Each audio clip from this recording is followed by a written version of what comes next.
अगर हम बैठ गए ना, और अगर हाँ ये चीज हमें सब पता है, हम सब जानते हैं कौन क्या है, हमें सब पता है। ये आपने सुना होगा, ये वर्ड अक्सर जो है ना हमारे मतलब कि आसपास के लोग बोलते हैं सब पता है। जिन्हें जो ये बोलते हैं ना कि मैं सब पता है, या जो ये मतलब कि प्रटेंड करते हैं कि उन्हें सब पता है ना, उन्हें कुछ नहीं पता होता है। हर इंसान के जिंदगी में कुछ ना कुछ प्रॉब्लम होता ही होता है। ऐसा नहीं है कि बहुत लोग जो दूर से बहुत खुश लगते हैं, बहुत मतलब कि उनके स्टेटस पे, उनके इंस्टाग्राम पे अच्छे अच्छे रील आते हैं, अच्छे अच्छे फोटोज आते हैं फेसबुक पे, तो हम समझते हैं कि वो इंसान खुश है। ऐसा नहीं है। नजदीक से जाकर अगर हम उससे पूछें और उसको देखें तो पता चलेगा कि उसकी लाइफ में भी कुछ प्रॉब्लम है। दोस्तों, हार मान लेना ये किसी प्रॉब्लम का सॉल्यूशन नहीं होता है। अगर मान लीजिए कि कुछ अगर जिंदगी में कुछ हो रहा है या कुछ हमें लग रहा है कि ये गलत है, तो उसका हमें उपाय खुद खोजना ही पड़ेगा। दोस्तों देखिए, कम सैलरी अगर होती है ना, तो कम सैलरी होती है, और ये एक बहुत बड़ा समस्या होता है हम मिडिल क्लास फैमिली के लिए कि हमारी सैलरी ही कम है तो हम कैसे करेंगे। कम सैलरी होना गलत नहीं होता है, लेकिन लंबे समय तक यही सैलरी सेम होना, सीमित होना, ये थोड़ा गलत हो जाता है।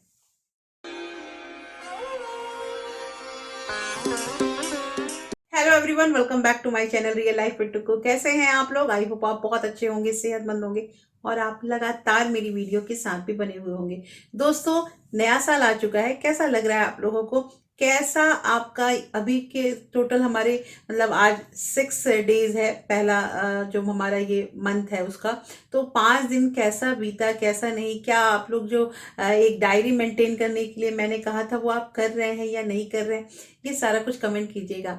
अच्छा हाँ, अब यहाँ बात हो रही है ना कि हर नौकरी पेशा इंसान जो होता है ना, वो बिजनेस वाले को सोचता है कि बिजनेस वाला जो है ना वो ज्यादा खुश है, उसकी कमाई ज्यादा है, उसका सब कुछ अच्छा चल रहा है। बिजनेसमैन जो है वो सोचता है कि नौकरी ही अच्छी होती है, कि एक सीमित जो होता है, कांस्टेंट जो एक इनकम होता है, वो तो हर मंथ में आता है। हर महीने की झिकझिकबाजी से अच्छा है कि कुछ ना कुछ जो पैसे हैं वो तय हो जाते हैं और आ जाते हैं। तो देखिए, दोनों की सोच जो होती है ना, वो एक दूसरे के बारे में अच्छा ही सोचते हैं, और ये सोचते हैं ना कि वो अच्छा है तो वो अच्छा है। लेकिन पता है, मैं यही कहूंगी कि दोनों अपने अपने जगह पे, अपने अपने जगह पे सही हैं, और अपने अपने फील्ड में दोनों जो है वो व्यस्त हैं। कुछ लोग परेशान हैं, ये भी है। दोस्तों, नौकरी से हम पैसे वाले बन सकते हैं ऐसा मैं नहीं कह रही हूं, या बिजनेस से हम पैसे वाले बन सकते हैं ऐसा नहीं है। देखिए, अगर किसी की खानदानी बिजनेस चली आ रही है तो अगर वो इंसान आगे बढ़ाता है तो ठीक है, लेकिन कोई अगर नया बिजनेस करना चाहता है तो उसे भी स्टार्टिंग नौकरी से ही करनी पड़ती है। नौकरी को हमेशा, जैसे कि मैं यही कहूंगी कि हमेशा नीचा नहीं सोचना चाहिए और कम नहीं आंकना चाहिए। मैंने अक्सर लोगों को देखा है ना कि नौकरी से कभी पैसे वाले बन ही नहीं सकते, कभी अमीर नहीं बन सकते हैं। मैंने ये चीज नहीं कहा है कभी भी कि अमीर हम बन सकते हैं, लेकिन ये चीज है कि स्टार्टिंग हमें यहीं से करनी होती है। तो क्यों ना हम यहीं से स्टार्टिंग करें और आगे का अपना फ्यूचर जो है उसे सिक्योर करें। दोस्तों देखिए, पैसा जो है ना, पैसा आता है ना, तो पैसा हमेशा अपना रास्ता खोज लेता है कि मुझे कैसे यहां से निकलना है, कैसे मुझे कहीं और जाना है। और जो इंसान ये सीख लेता है ना, ये जान जाता है ना कि इन पैसों को कैसे रखना है, कैसे संभालना है, वो कभी गरीब हो ही नहीं सकता है। दोस्तों, आज की वीडियो बहुत इंटरेस्टिंग है, इसलिए इस वीडियो के अंत तक जरूर बने रहिएगा। और अगर आप लोगों ने अभी तक अपने इस चैनल रियल लाइफ विद टुकू को सब्सक्राइब नहीं किया है तो प्लीज सब्सक्राइब कर लीजिए अपने इस चैनल को, और साथ में जो बेल आइकन है उसे भी जरूर प्रेस कर दीजिएगा, ताकि ऐसे ही इंटरेस्टिंग वीडियो के नोटिफिकेशन आपको मिलते रहें। दोस्तों, वीडियो पसंद आए तो एक लाइक जरूर कर दीजिएगा। तो चलिए स्टार्ट करते हैं वीडियो को। सबसे पहली चीज की एक जो क्वेश्चन मेरे पास अक्सर आता है कि हमारे हस्बैंड पैसे नहीं देते हैं, तो फिर हम पैसे कैसे बचाएं, हम कैसे घर मैनेज करें। देखिए, अगर आपके हस्बैंड पैसे नहीं देते हैं ना, तो इसका मतलब घर का मैनेजमेंट भी वही करते होंगे, क्योंकि घर के खुद के खर्चे जो है ना वो फिक्स हैं। ऐसा नहीं है कि पैसे नहीं आएंगे तो आपके खर्चे बंद हो जाएंगे। जो भी आपका खर्चा है ना, वो तो होगा ही होगा, चाहे आपको पैसे मिले या ना मिले। तो वो हो सकता है कि वही खर्च करते हो, ठीक है, अच्छी बात है, खर्च करते हैं। तो मेरे पास ये कमेंट आया था, और मैं ये अक्सर देखती हूँ कि ये कमेंट रहता है, और मुझे मतलब इसका रिप्लाई भी करने वाली मेरी ही बहनें होती हैं। वो पीछे लिख देती हैं, कुछ ना कुछ लिख देती हैं कि आप भी कुछ किया कीजिए, या फिर आप मतलब कि घर से ही बहुत सारे काम होते हैं, उस पर ध्यान दीजिए, उस पर कीजिए। तो पता है, अच्छा लगता है, अच्छा ये लगता है कि मोटिवेशन लोगों को मिल रहा है। तो मैं यही कहूंगी ना कि हार मान जाना जो होता है ना, ये हमारी मतलब नियति नहीं है। और हम, ऐसा नहीं है कि हर सॉल्यूशन के लिए हार मान जाए, अरे उनको जो करना है वो करेंगे। मैंने कई औरतों को देखा है ना कि उन्हें फाइनेंशियल नॉलेज नहीं होता। फाइनेंशियल नॉलेज मतलब अगर आप उनसे पूछेगा ना कि आपका मतलब पैसे का कुछ भी, ऐसा तो पैसे की कोई बात कोई करता ही नहीं, लेकिन कुछ भी अगर कोई बात होगा पैसे की, दो लोग बात करेंगे तो तीसरा कहता है मेरे घर में तो मैं नहीं करती ये सब, ये तो मेरे हस्बैंड ही देखते हैं, ये तो मेरे फादर ही देखते हैं। मतलब उसे कुछ इंटरेस्ट ही नहीं है, वो जानना ही नहीं चाहते हैं कि आगे क्या हो रहा है क्या नहीं हो रहा है। नहीं, देखिए जानकारी रखनी चाहिए। हर चीज हमें स्कूल में कॉलेज में पढ़ाया जाता है, हर सब्जेक्ट की पढ़ाई होती है। क्यों नहीं हमें स्कूल में ये सिखाया जाता है कि पैसे जो है उसे कैसे संभालते हैं? कोई नहीं सिखाता ये सब चीजें, ये सब चीजें कोई नहीं सिखाता है। एक कोई भी अगर बाहर जैसे कि हम खाना खाने जाते हैं या कुछ भी कोई स्ट्रीट फूड ही होता है तो देख के लगता है हम इसको बनाएंगे, कोशिश करेंगे। आप जरा जाके उससे रेसिपी पूछना, वो बताएगा आपको? कभी नहीं बताएगा।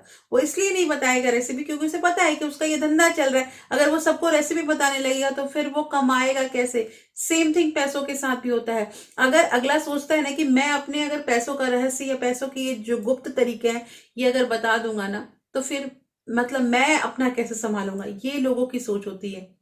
ये लोगों की सोच होती है। और मैं ऐसा नहीं कहने वाली हूँ कि बहुत अच्छी सोच होती है, बहुत बुरी सोच होती है, ये करने के लिए हम नहीं आए हैं। लेकिन हम धीरे धीरे जब सीख रहे हैं तो अब जो हमारा एक एक स्टेप है उसमें तो हमें आगे बढ़ना है। जैसे मैंने आप लोगों को पहला स्टेप बता रखा था दोस्तों कि फाइनेंशियल फ्रीडम जो होता है ना वो मतलब रातों रात तो किसी को मिलता नहीं है। सबसे पहली चीज उसमें होती है इमरजेंसी फंड बनाइए। इमरजेंसी फंड कैसे क्या ये सब आप लोगों को पता है, लेकिन इमरजेंसी फंड क्या आप लोग बना रहे हैं या पर बस ऐसे ही है?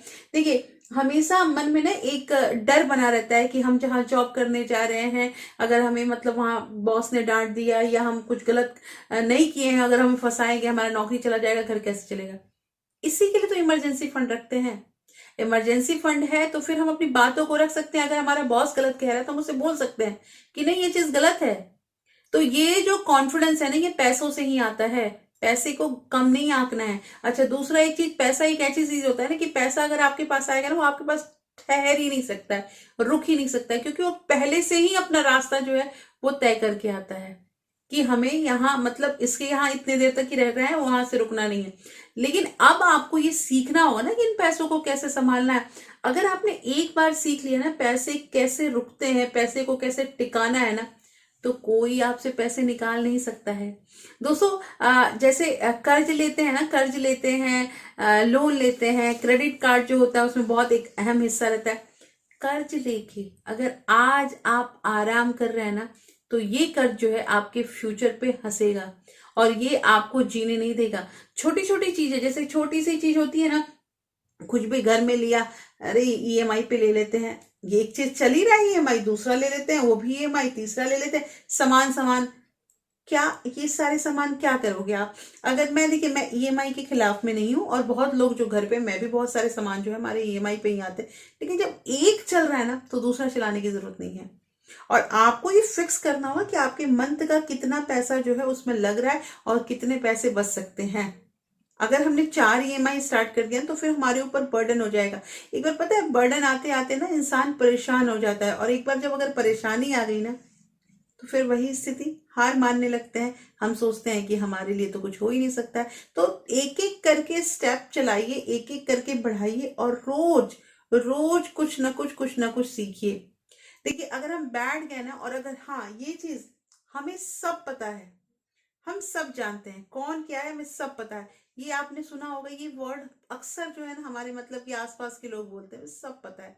जिन्हें जो ये बोलते हैं ना कि मैं सब पता है, या जो ये मतलब कि प्रटेंड करते हैं कि उन्हें सब पता है ना, उन्हें कुछ नहीं पता होता है।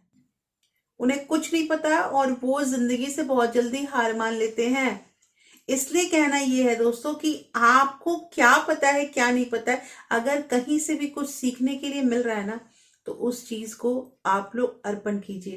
देखिए एक बूढ़ा थका हुआ इंसान जो है वो एक बार मतलब कि पार्क में बैठा हुआ था, और पता है ये लोग जो लोग होते हैं ना, जो बूढ़े लोग होते हैं, इनसे बहुत एक्सपीरियंस मिलता है। एक बगल से उस वहां से एक इंसान गुजरा था, उसने बोला कि चलो इनसे मतलब बूढ़े व्यक्ति से कुछ एक्सपीरियंस लिया जाए, कुछ पूछा जाए। उन्होंने पूछा कि आपने जिंदगी में क्या किया, मतलब आपको कैसा फील हो रहा है जिंदगी के इस जगह पे आकर, इस पोजीशन में आकर। तो उन्होंने, पता है उस बूढ़े इंसान ने क्या जवाब दिया? उसने यही जवाब दिया कि जब तक शरीर में ताकत थी ना तब तक हम पैसा कमाते रह गए। तब तक हम पैसा कमाते रह गए, उस समय हमारे पास पैसे नहीं थे कि हम उसको एंजॉय कर पाए। और जब ये पैसे हमारे पास आए तो शरीर में वो ताकत नहीं थी कि हम उस समय का एंजॉय कर पाए। तो समझिए बात को कि मतलब कितनी बड़ी चीज है। इसलिए आपको तालमेल बैठाना होगा कि आपका समय, आपका ताकत और आपका पैसा, ये तीनों चीज जो है ना एक दूसरे के पूरक होते हैं। समय निकालना पड़ेगा, समय निकालना पड़ेगा, एंजॉय करना पड़ेगा। फर्स्ट प्रायोरिटी जो होती है फैमिली होती है, फैमिली के लिए टाइम निकालना पड़ेगा। और वो टाइम कैसे निकाल सकते हैं?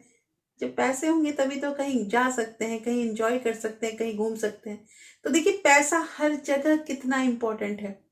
दोस्तों पैसे को मैं बार बार कहती हूँ ना कि पैसे को कभी भी हमें ये नहीं समझना चाहिए ना कि पैसा आता है जाता है। अरे आता है, लेकिन उसे जाने नहीं देना है। उसे रोकने की आपको अलग से अलग मतलब तरकीब तो लगानी ही पड़ेगी।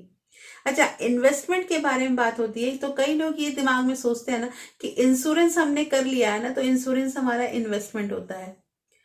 इंश्योरेंस किसी तरह का इन्वेस्टमेंट नहीं होता, ये भी फाइनेंशियल फ्रीडम का एक स्टेप है। इंश्योरेंस जो होता है ना उससे सिक्योरिटी आती है, सेफ्टी आती है, ये सब मैं मान सकती हूँ। लेकिन इंश्योरेंस को अगर हम इन्वेस्टमेंट समझ जाते हैं ना तो वो सही नहीं होगा।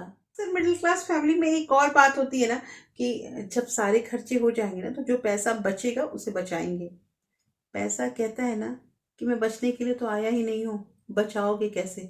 तो पैसे की सोच सोचिए, आप कहाँ से उसे बचा लोगे जब उसने ये निर्णय ही कर लिया है कि मुझे बचना नहीं है। इसलिए पहले अपना भाग जो बचाने वाला है उसको निकाल लीजिए। और उसके बाद जो शेष आपके पास मनी बैठता है, शेष आपके पास पैसे रहते हैं, रिमेनिंग पैसे रहते हैं, उन पैसों से अपना जो भी खर्चा है उसको चलाइए। खर्चों का आकलन कीजिए दोस्तों, एक एक छोटी छोटी चीजों को लिखिए, एक एक छोटी छोटी चीजों को लिखिए और तब देखिए कि आपकी नजर से वो कौन सा खर्चा है जो छुप जा रहा है, जिससे आपके पैसे नहीं बच पा रहे हैं। बहुत बड़ी बात कह रही हूं मैं, इसको एकदम बिल्कुल ध्यान रखिएगा कि आपको पता लगाना है कि वो कौन सा खर्चा है जो आपके पैसे टिकने नहीं दे रहा है और क्यों आपके पास पैसे नहीं हो रहे हैं। तो दोस्तों कैसी लगी आज की वीडियो मुझे बताइएगा। होपफुली ये वीडियो आपको अच्छी लगी होगी। अच्छी लगी है तो प्लीज लाइक शेयर सब्सक्राइब जरूर कीजिएगा। और हाँ, अगर आपकी किसी फ्रेंड्स और फैमिली को ऐसे वीडियो की जरूरत है ना तो उसे ज्यादा से ज्यादा शेयर भी कीजिएगा। फिर मैं मिलती हूँ ऐसे ही एक इंटरेस्टिंग वीडियो के साथ। तब तक अपना प्यार और सपोर्ट ऐसे ही बरकरार रखिएगा। Thank you, thanks for watching.